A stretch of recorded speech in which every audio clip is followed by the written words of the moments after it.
Thank you for your interest in learning about New Jersey's Every Student Succeeds Act, or ESSA, State Implementation Plan. This presentation is just one part of a longer presentation describing New Jersey's approach to developing its state plan, as well as the plan's contents. This part of the presentation will provide an overview of the development of the state's implementation plan, which will be published in mid-February. It will summarize parts of the state plan, specifically the accountability and school improvement systems required under ESSA. And finally, this presentation is meant to elicit feedback from stakeholders, including parents, students, educators, and community members, before we submit the plan to the U.S. Department of Education in April. ESSA is a federal law. The purpose of the law is to provide all students the opportunity to receive a fair, equitable, and high-quality education, and to close educational achievement gaps. ESSA provides funding to states and school districts for these purposes. In exchange, New Jersey has to submit a plan to the U.S. Department of Education describing how it will comply with the law. That plan, called the State Plan, asks the state to explain a few things. First, we must explain how we will establish state standards, set academic goals, and assess progress toward those goals. Second, we must describe how we will measure and report on school performance. We must also explain how we will identify and support schools in need of improvement. And finally, we must explain how we will support all students, educators, schools, and districts. This presentation will provide an overview of the first three areas. This presentation captures the key policy decisions proposed in the accountability and support sections of New Jersey's state plan. This plan can be amended before we submit it to the U.S. Department of Education by April 3rd. To facilitate reading of the slides that follow, we will use this helpful key. A clipboard indicates a requirement in the law. A New Jersey symbol indicates New Jersey's proposal to meet the requirement in the law. And while we invite feedback on all aspects of the proposed state plan, a star will indicate a particular area in which we strongly encourage feedback. The full ESSA proposed state plan presentation can be found as a PDF at the New Jersey Department of Education's ESSA website. The first part of this presentation will contain a description of how New Jersey will meet the requirements in the law to do three things: establish state standards, set academic goals, and assess progress toward achieving those goals. States must establish challenging academic standards in at least mathematics, English language arts, and science. In addition, states must establish English language proficiency standards for English learners. New Jersey has a rich history of establishing such standards and routinely reviewing and updating them. In May 2016, the New Jersey State Board of Education adopted the New Jersey Student Learning Standards based on the recommendations of committees of educators who spent months reviewing and analyzing the state's prior standards. Since 2005, New Jersey has been using the world-class Instructional Design and Assessment Standards, WIDA, for English language development. These standards are widely recognized by stakeholders as the most effective. In addition, students with disabilities have been educated using the New Jersey Student Learning Standards with appropriate modifications based on student needs. Given this history and New Jersey's ongoing commitment to hold all students to high standards, New Jersey's current academic and English language proficiency standards align to ESSA requirements. Under ESSA, states must annually assess students' progress toward achieving the state's challenging academic standards. According to the law, the state must assess all students in the following grades and subjects: in mathematics and English language arts, in each of grades 3 through 8, and at least once in high school; and in science at least once in elementary school, once in middle school, and once in high school. It is important to note that these requirements have not changed with the passage of ESSA. That is, states were required to test students in the same grades and subjects under ESSA's predecessor, the No Child Left Behind Act, or NCLB. Therefore, New Jersey's current assessment program aligns to ESSA requirements. ESSA requires states to set long-term goals for academic achievement, graduation rates, and progress toward English language proficiency.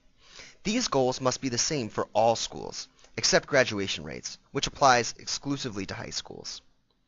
ESSA also requires states to set interim targets to ensure that all students and subgroups of students are making progress toward attaining the state's long-term goals. In setting its long-term goals, New Jersey aimed to create goals that were both ambitious and achievable. Progress toward achieving long-term goals will factor into the accountability system in two ways. First, school performance on interim targets will be displayed on school performance reports. Second, school performance on interim targets will be factored into New Jersey's system for identifying schools in need of targeted support, which will be discussed later in this presentation. The New Jersey Department of Education proposes the following long-term goals. By 2030, 80% of students will meet or exceed grade level expectations on statewide assessments in English language arts and mathematics. 95% of students will graduate from high school within 4 years of entering ninth grade, and 96% will graduate within 5 years. And 85% of English learners will make expected progress toward English language proficiency. You might be wondering, how were these goals developed? As previously mentioned, our main objective in setting goals was that they are both ambitious and achievable for our students. In order to determine appropriate goals, we closely reviewed current and historical statewide performance data. On this slide, you will see the 2015-16 statewide averages for English language arts and mathematics assessments, as well as the statewide averages for both 4- and 5-year graduation rates. Note that our goal for progress for English language proficiency, 85%, is a placeholder to be updated in future years. We simply do not have the baseline data for all English learners because, prior to the 2016-2017 school year, some English learners took a different English language proficiency test. Starting this year, all English learners will take the same English language proficiency test, and then we can calculate a baseline upon which to set a new goal. You may also be wondering, why 2030 as the time frame to achieve these goals? We selected a timeline to reflect the progress of our incoming kindergartners, who will graduate by 2030. We believe that by this time, kindergartners and all the classes that follow will have all had the opportunity to be educated under New Jersey's rigorous student learning standards. As I mentioned earlier, in addition to setting long-term goals, the New Jersey Department of Education must set interim targets to provide guideposts to schools and districts to determine if adequate progress toward achieving the state's long-term goals is being made each year. On this slide, you will see an example of the interim targets for a single academic measure, mathematic proficiency rates. The baseline data in the chart is for illustrative purposes only. Baseline data will differ by school. As you can see in this example, the whole school and each of the subgroups within the school have the same long-term goal of 80% for mathematics proficiency. However, each subgroup has a different starting point, ranging from 20% to 60%, and therefore a different set of interim targets that they must hit along the way. To reiterate, ESSA requires that we set the same long-term goal for each school, regardless of their starting point. Our question to the public is, do the proposed long-term goals and interim targets reflect New Jersey's objective of setting high expectations over a reasonable amount of time? We look forward to hearing your feedback. The next part of this presentation will describe New Jersey's proposal to measure and report on student, school, and district performance. As you may have seen in the first video of New Jersey's ESSA Plan series entitled Framework, New Jersey's accountability system is comprised of 3 main elements. First is ESSA School Accountability. ESSA School Accountability is the federally required system designed to identify the lowest performing schools for support and improvement. This system will be discussed in detail later in this presentation. Second is District Accountability, or QSAC. QSAC is the state-mandated system to identify and intervene in low-performing school districts in New Jersey. Third is School and District Reporting. Although both district and school accountability systems play a role in helping districts and schools improve outcomes for students, we believe that the most important form of accountability is driven by communities. School and district reports provide information that stakeholders, students, parents, educators, and community members can use to identify the needs of students in a particular school or district. Communities can use this information to drive conversations and actions to improve the performance of schools and the outcomes for students. The New Jersey Department of Education has spent a significant amount of time with stakeholders over the last year to get a better picture of what information stakeholders want reported about their schools and how that information should be delivered. In response to stakeholder feedback, as well as changes to reporting requirements in ESSA, the New Jersey Department of Education will make significant enhancements to performance reports over the next few years, starting this year. Some of these enhancements include improved visuals and usability, translation of reports into languages other than English, functionality to easily compare schools and districts, and better guidance on how to effectively use the reports. This slide details which indicators the New Jersey Department of Education plans to include in its performance reports in the next few years. Please let us know the information you want to see included in future school performance reports by submitting feedback through the NJDOE's ESSA website. We will now look at the ESSA School Accountability System. The primary purpose of the ESSA School Accountability System is to identify schools that are most in need of support. We ask that stakeholders keep this purpose in mind as we go through the next few slides. ESSA requires states to use a set of indicators to measure the overall performance of schools in order to identify the schools most in need of support. Some of these indicators are the same as those used under NCLB, and some are new. Two of the indicators used to measure school performance that have not changed are academic achievement. This is a measure of the percentage of students who demonstrate grade level proficiency on statewide academic assessments. Another measure that hasn't changed is graduation rates for high schools. This measure indicates the percentage of students who graduate 4 and 5 years after entering 9th grade. One of the most exciting aspects of ESSA is that it requires states to use additional measures of school performance to gauge the overall success of a school in serving its students. Two newly required measures that must be taken into account when determining the overall performance of a school are academic progress for elementary and middle schools. This is a measure of how much students' knowledge and skills are improving from year to year. Another measure that must now be included is progress toward English proficiency. This is a measure of the percentage of students making adequate progress toward learning the English language. More on this measure will be discussed later in this presentation. Finally, ESSA allows states to factor in other measures of school quality or student success to determine a school's overall performance. While there is some discretion in the system for the state to pick specific measures for each of these indicators, keep in mind that each measure must meet the following criteria. First, there must be research indicating that performance on the measure is correlated with student achievement. Second, the measure must allow for meaningful differentiation of schools. That means there must be a range of performance on the measure throughout the state. Third, the state must be able to disaggregate the measure by subgroups. That means it must be student-level data. And finally, the measure must be valid and reliable across all schools in a particular grade span.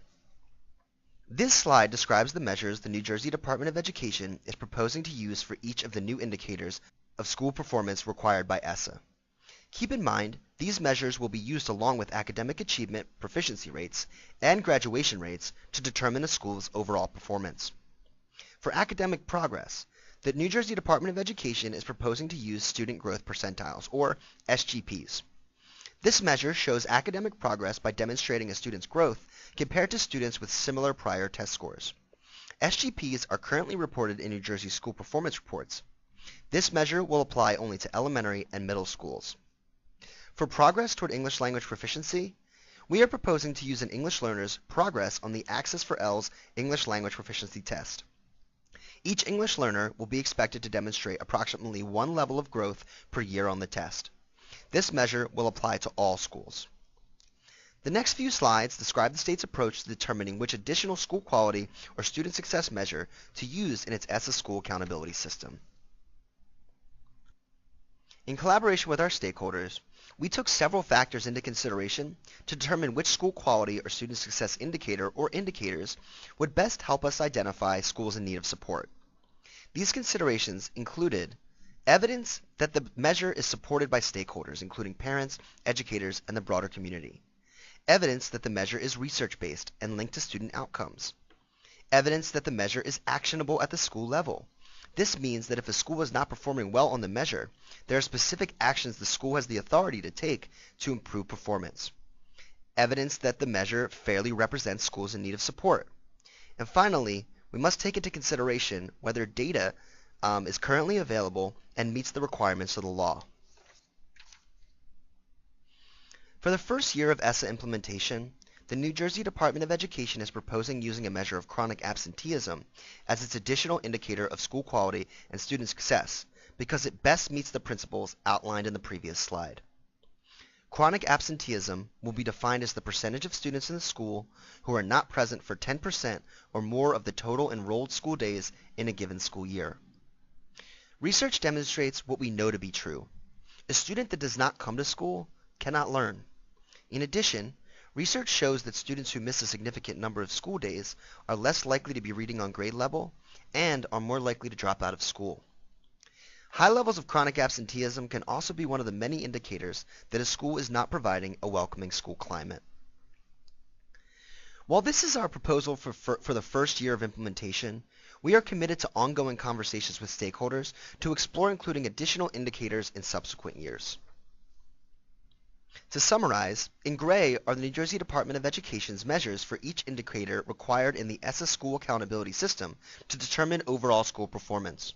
Specifically, proficiency rates on PARCC and DLM will be used as the measure of academic achievement. Student growth percentiles, or SGPs, will be used as the measure of academic progress for elementary and middle schools. Graduation rates will be used for high schools in place of academic progress.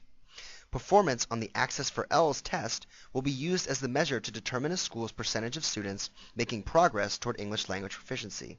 And finally, chronic absenteeism will be used as the state's additional indicator of school quality or student success. Now that you have an understanding of the measures that will be included in the ESSA school accountability system, we will discuss how those measures factor into a measure of overall school performance. ESSA requires states to assign weights for each indicator and create an overall formula that provides each school with a summative score. This summative score is then used to determine the list of schools in need of support and improvement. In developing the proposed weights for each indicator, the New Jersey Department of Education took into consideration the diverse needs of New Jersey students, the pervasive achievement gaps in New Jersey, and input from stakeholders. As a result, we established the following guiding principles. First, we want to ensure that both proficiency and growth are adequately reflected in a school's summative score. Second, we want to ensure subgroup performance is not masked by aggregate school-level performance to help identify and address achievement gaps. Finally, we want to ensure that weights and calculations are as clear and simple as possible while adhering to the provisions in the law. The Department of Education is proposing to the public the following weights to be used to calculate a school's overall performance, and we are very interested in hearing from stakeholders whether these weights accurately reflect New Jersey's key principles as outlined on the previous slide. For schools that have enough English learners to qualify for a Progress Toward English Language Proficiency score, the weights are as follows. 35% of a school's summative score will be based on its proficiency rates. 35% of a school's summative score will be based on SGP for elementary and middle schools, or graduation rates for high schools. 20% of a school's summative score will be based on its English language proficiency score, and 10% of a school's summative score will be based on its rate of chronic absenteeism. For schools that do not have enough English learners to qualify for an English language proficiency score, the weights are as follows. 42.5% of a school's summative score will be based on its proficiency rates. 42.5% of a school's summative score will be based on SGP for elementary and middle schools, or graduation rates for high schools, and 15% of a school's summative score will be based on its rate of chronic absenteeism. In addition to assigning weights for each indicator, ESSA requires states to factor each subgroup's performance on each indicator into the ESSA school accountability system. This, of course, does not apply to the English language proficiency indicator, as that indicator applies only to English learners. Subgroups that must be included in the ESSA school accountability system include economically disadvantaged students, students from major racial and ethnic subgroups, students with disabilities, and English learners. To ensure the ESSA school accountability system does not mask within-school achievement gaps, the New Jersey Department of Education proposes weighting subgroup performance and overall student performance equally when determining a school's performance on each indicator. Let's explore this concept with a hypothetical example. Picture a sample school with 1,000 students.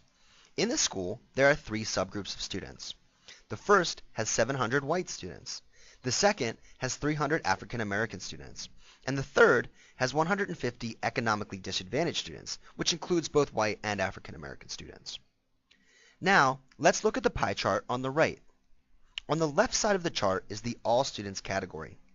This represents the performance for all students in the school and makes up 50% of the total math proficiency score for this school.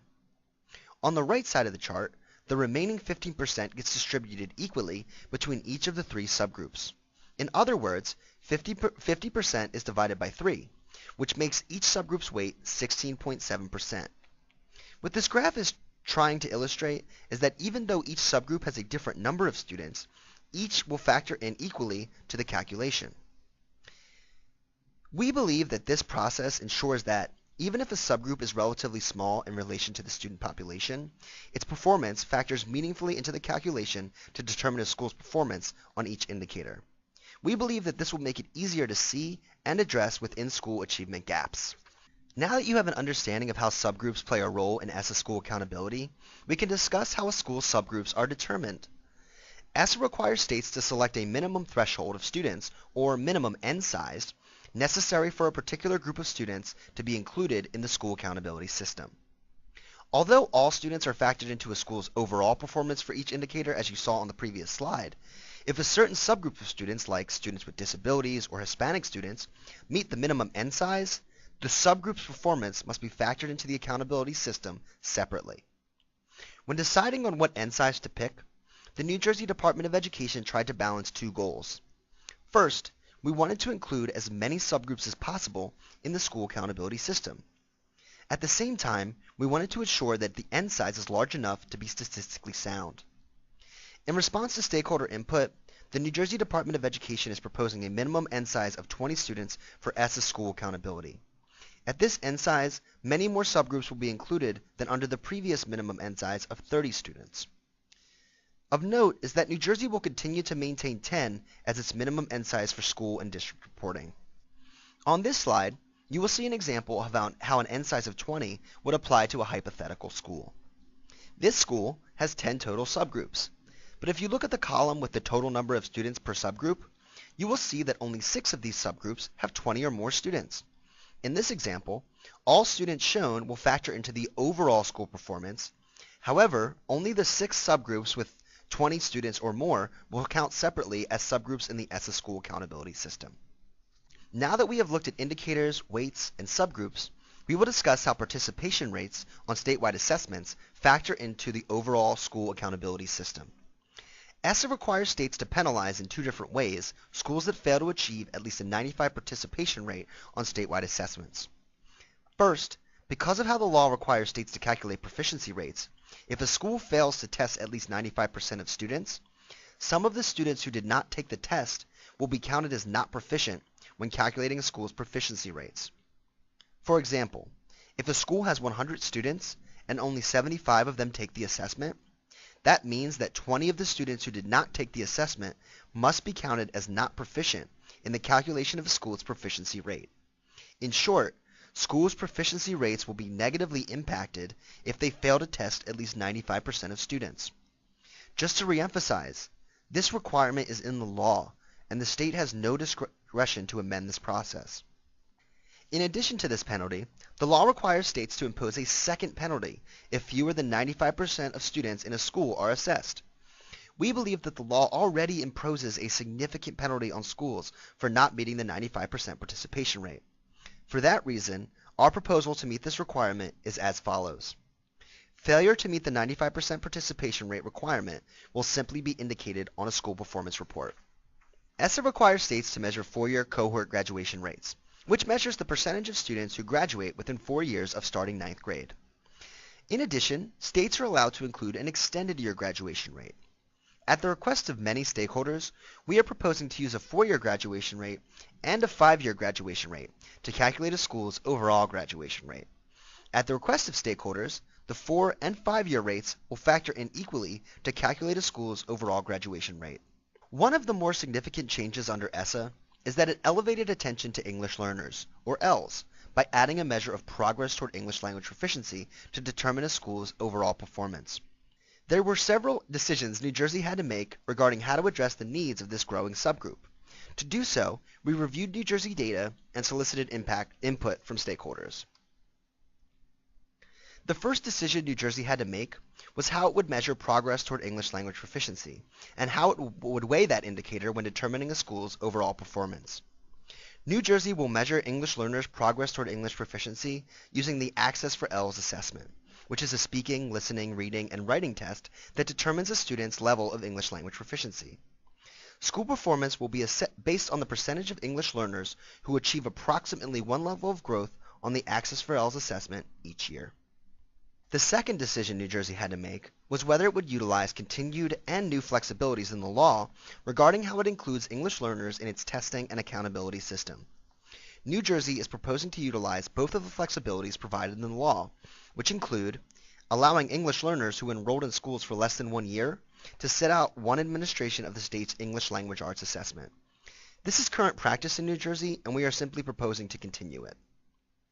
Another flexibility New Jersey is proposing to utilize is allowing English learners who have exited English services to be included in the English Learner Accountability subgroup for up to 4 years after exiting services.